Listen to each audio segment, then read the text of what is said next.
Asami, this is the first time we've met in person. I know. How weird is that? That is so weird because I think we actually met in 2020. Yeah. And we've collaborated so many times. Yes. Online. I've seen your face on news articles. We've been in similar awards things. And all of a sudden you're sitting across from me. I know. It's weird, isn't it? A healthy 6 feet away. But maybe it's like I just see you in my Zoom screen. Maybe that's, I just imagine you there, you know. But I'm thrilled to be talking to you today. Thank you for being a guest on this incredible podcast. Thanks for having me. Yep. I can't imagine a better person for people to learn from about what shapes entrepreneurship can take as you built out Shapes and Sounds. Mm-hmm. So let's start before we even get to entrepreneurship. Let's talk family. Let's talk upbringing. So you and I have some stuff in common. I think you moved to Melbourne when you were 4. Yep. I moved to Brisbane, to Turboland when I was 3. So that migrant journey is definitely in both of our lives. Tell me about yours. Yeah, sure. So I came here when I was 4. I was born in Japan. And prior to Melbourne, I was in London as well. So there's been quite a bit of movement in my family. And I would say Melbourne has been my home for a very, very long time. And obviously I came to Australia, I didn't speak English, but because I was 4, picking up the language obviously came quite naturally at such a young age. And I did always feel very Japanese though, deep down. Even though maybe the Japanese language wasn't my first language anymore, I still felt very culturally Japanese. So when I was 19, I actually moved back to Tokyo for 3 years, and I really considered it my going home to the motherland. But what I found when I got there was like, oh wow, this is actually really different. And I wasn't embraced back as like I had just imagined I would be. It wasn't easy to move back to a country that you haven't lived in for 19 years. And I think all of those kinds of experiences really helped to shape that diaspora identity, you know, that kind of third culture kid, or I don't know, a home between different countries, that sort of identity. And it's definitely an identity that, speaking from my experience, you don't actually think about until you're a little bit older and you've kind of had that chance to reconnect back with family and culture and take a minute to step back and go, actually, this isn't just a one-dimensional upbringing. Yeah. Tell me about when you said you felt culturally Japanese. Mm-hmm. What does that look like in a professional setting? How does that change maybe the way you approach work and what you do every day? Sure. It's such a tricky question, isn't it? Because it's like so innate to you. But there are some things that I've noticed that other people have really pointed out to me too. But one thing is there's this saying in Japanese, it's called 3 years on a rock. And I'm not gonna say the Japanese one, but essentially, so it sounds very poetic, but essentially it's this idea that even if something is hard, just do it. Like just stick with it for a while. 3 years is like the arbitrary length of time. But in that time, the rock that you're sitting on should get warm. That's what it means. So it's like whatever is hard, if you do it for 3 years, either you will change, the job will change, or the environment will shift to make it better. And I would say in terms of like entrepreneurship and growing a business, this idea of like you have to stick with something for a very long time, even if it might feel like it's going nowhere, I think that's really stuck with me. I didn't know, you know?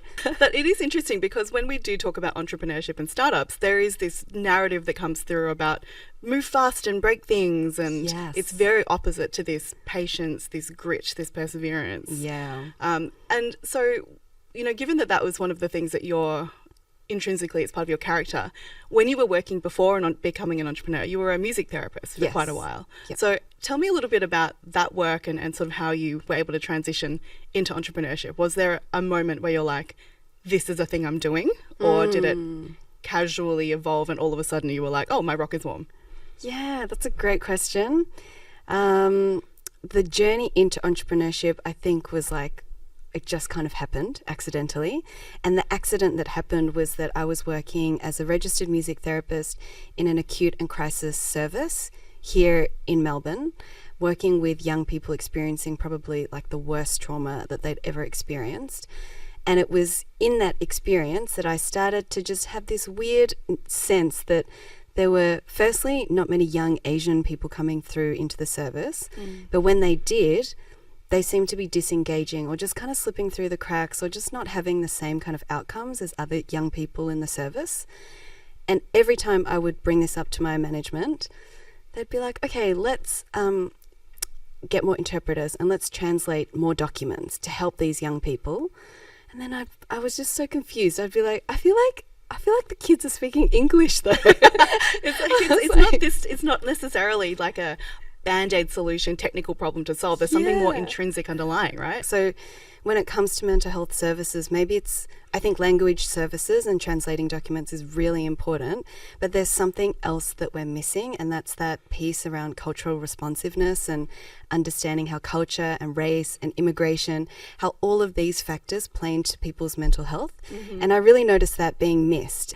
Then I just burnt out, like absolute spectacular mental health burnout. So I quit my job and then I started writing a little blog and an Instagram channel, just like an angry internet kind of thing about my experiences, what I'd seen working in the mental health sector, what it's like to be an Asian person, maybe trying to access mental health services as well. And then that kind of organically grew traction and people started to talk to me and tell me about their experiences. And that was the start of Shapes and Sounds. Like, it just kind of happened. It was organic. And now here we are about 4 years later down the track. And there's a lot that happened in between. Obviously. I can imagine. You'll get to some of that for sure. Now, one of the things that you mentioned just briefly before is you went back to Tokyo. Yes. And you spent a little bit of time there getting in touch with the mother country. But you chose to come back to Melbourne. Talk to me about what drew you back to Naarm, what drew you back to Melbourne, and why you love doing business here. Yeah, that's such a good question. I'm going to say something really stupid, but I'm just going to say it. Before COVID, when we finally got to connect in with other states, me finally got to connect in with other states, I honestly felt like Melbourne was Australia. You know, I feel like this is my home. This is where I grew up. It's in terms of the geography and the city and all the suburbs, this is what I know as home. So it made sense that I would come back here, not to Sydney, not to Brisbane or anywhere like that. And I think coming back is when you really appreciate how diverse and multicultural Melbourne is. Yes. And you can just look at the food that's available. In Japan, you eat amazing Japanese food, but when you're in Melbourne, you can eat the amazing of every kind of food that exists, you know?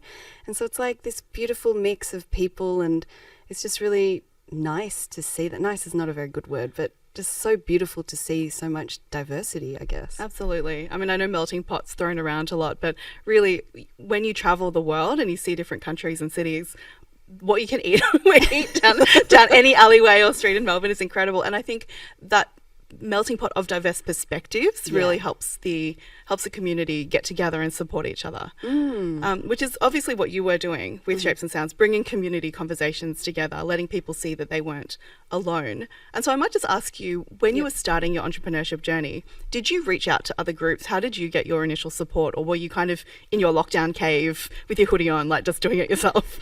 How did you reach out to people? That's it. I was in my bedroom. This is right at the start of COVID lockdowns as well. So I didn't even have a desk, but it was just me at home with my dog and just writing things into the internet. But I think that experience forced me to know that you have to talk to other people. And through Shapes and Sounds, I have met so many different people through that experience. But definitely it started off purely as my thing, and this is my expression and all about me essentially. And then I slowly learnt that Shapes and Sounds is so much bigger than me, the founder, that there are so many other people invested in the mission or the vision. And there are so many other organisations doing similar things that you can partner and collaborate with as well. That's actually one of the things that you've recorded some content for me before, which is amazing, and thank you. But one of the pieces that I love watching is you talking about what leadership looks like and how it doesn't necessarily look like the loudest person in the room, but it could be believing so strongly in your own mission that you convince others to come with you, and then stepping back and realising that, oh gosh, I'm actually a leader now. Can you tell... Did I say that? Yeah, you did. You're very smart. But if you think about that with, your first few hires and your team, when you got the first person beyond just your dog, tell me about how you adapted to that role of being a leader and being a founder. It's been a real journey of growth, I think. One of our values at Shapes and Sounds is leadership as well. It's something that I really, really value. And for me, what I think when I think about leadership is about responsibility at the end of the day. You know, like you're not the one at the front charging ahead. This concept of, you know, leadership is sometimes seen as the person at the top of the org chart. They're you know, in the spotlight, doing all the things, but really that service leadership, you know, leading from the place of support and care is just as valid. And do you think that that actually harks back a little bit to the cultural upbringing that you've had, or that you think migrant entrepreneurs might have? I grew up as an only child, so I've always been like just me. It's all about me. So Shapes and Sounds has been the catalyst for me to learn about how to care and support other people and how to bring people together too. So maybe that's just like a only child-ism that I had to overcome. This is your nurturing journey. Love it. But I guess to bring it back, like, you know, we come from collectivist cultures. It is very natural to seek harmony within groups of people and to seek cohesion amongst groups of people rather than like, even though I'm an only child and it's all about me, but yet it's like, if we're doing this together, we're doing this together, you know, and we're solid as well. Like, I really, really care about the people that I work with. And you can see when you care about people and you care about their health and their well-being, not just within the performance of their role, but their life, then people do like enjoy working for you as well. What a concept. What a concept. Care about people, they might actually care about you back. I love this new generation of leadership, this new style of manager as well. But can I maybe ask you, you know, quite specifically, now you've got this great team, you've got Shapes and Sounds has been around for a few years. Tell me what the things are that you do specifically. So you, like, what is it that you deliver to your customers and the stakeholders? Sure. So I don't know if I told you, but we are now a certified social enterprise. So we got the social traders certification, which is really exciting. So for us, we really see consumers and beneficiaries as two different things. Our beneficiaries are the people who benefit from our work. So we provide a lot of free resources to the Asian community, people who might really be affected by stigma. So we do things like the Asian Mental Health Podcast. Again, that's a free resource. I can tell you about that in a bit. But we also provide creative arts therapy programs to international students from Asia as an engaging and fun way for people to just gently dip their toes into talking about their mental health. And then on the other side, for our customers, we work with Asian therapists. So we have a database of 100 Asian therapists that people can look to if they're looking for a therapist that might look like them or who might understand. Or all these practitioners are really passionate about supporting the mental health needs of the Asian community. And that's another story in itself, but that's one. And we also train workplaces and like therapists of all cultural identities to understand the needs of the Asian community and to help us in overcoming that stigma, to help people engage in services better. So we really see our work as two separate streams. But let's talk about how you've kind of approached funding this business, like the financial models. We see in the news that VC funding is super important, or we should be going to angels or banks or whatever capital. Talk money to me. How does the money flow? I'll be real frank with you. For 3 years, I bootstrapped Shapes and Sounds, meaning I put my own little trinkles of cash into the business to keep it alive. I didn't take a salary from Shapes and Sounds for 3 years, which was really hard, and that was bad. Now I know, don't do that. You're like, that's awful. I mean, it's so common, but like, ouch, yeah. And then that's taxing, as you can imagine, for a human. Like, that's not allowed. You shouldn't be doing things like that. So then I got really tired, and at the end of last year, I was like, I don't think this is sustainable. I don't think I can do this. But I'm going to give it one last shot. And there was a huge government grant from the Department of Health, specifically for diverse communities. And I was like, okay, if we don't get this grant, then I'll think about closing shop. I really went there. But this rock's getting uncomfortable. I want to get off the rock. Yeah, I was like, okay, it's been 3 years. It's not warm. But then, of course, isn't this the case for so many entrepreneur stories? But we got the grant, and luckily that funds like half a salary and a few other salaries on the team as well, and pays for facilitators. So right now we are a combination of government grants and trade revenue. That's awesome. Yeah. So, I mean, congratulations on getting that grant. And also it is just that sort of mindset of, I'm going to give this one more shot. And I think you do see with entrepreneurs, there's this concept of, you know, the overnight success. People look at you and go, oh yeah, you're smashing it. And you're like, if you only knew how many nights I worried about overnights. I worried about cash flow. I cried. You know, all these things. And I think that talking about it is so good to give it air for other entrepreneurs who might be wondering, why does this seem so hard for me and everyone else seems to smash it? It's hard for everyone. Oh my God, it's so hard. Yeah. And even if we have a grant, and even if I'm sitting here, I'm like, oh, I'm still like a fake person. Do you know what I mean? Like, I'm still an imposter. Oh no. Yeah. Okay. That's another episode, isn't it? Yeah. But really, it's like, it always feels weird, and there's always people 50,000 steps ahead of you as well. But it's really interesting, like so many people reach out to Shapes and Sounds and ask about what we do and can I support, and you know, like you forget all your little overnights that feel like you're not going anywhere. That slow persistence is growing, isn't it? Yeah, I think it's kind of like compound interest, right? You know, every little piece you put in. But I want to talk about you know, with staying on the topic of funding for a bit. If you were, for example, pitching a high net worth or trying to get an investor on board, particularly in the Asian Australian community, did you come up against any barriers because of the topic of what you were raising for? Yeah. Talk to me about that. Yeah. So unfortunately, something that I learnt was I did approach high net worth individuals who were of Asian ancestry, thinking that this would be, you know, like a super easy, like just makes sense. You're Asian, I'm Asian. I like mental health. You care about people, I care about people. Let's do this. Fund me. But isn't that interesting? Like, there's so much stigma within our community.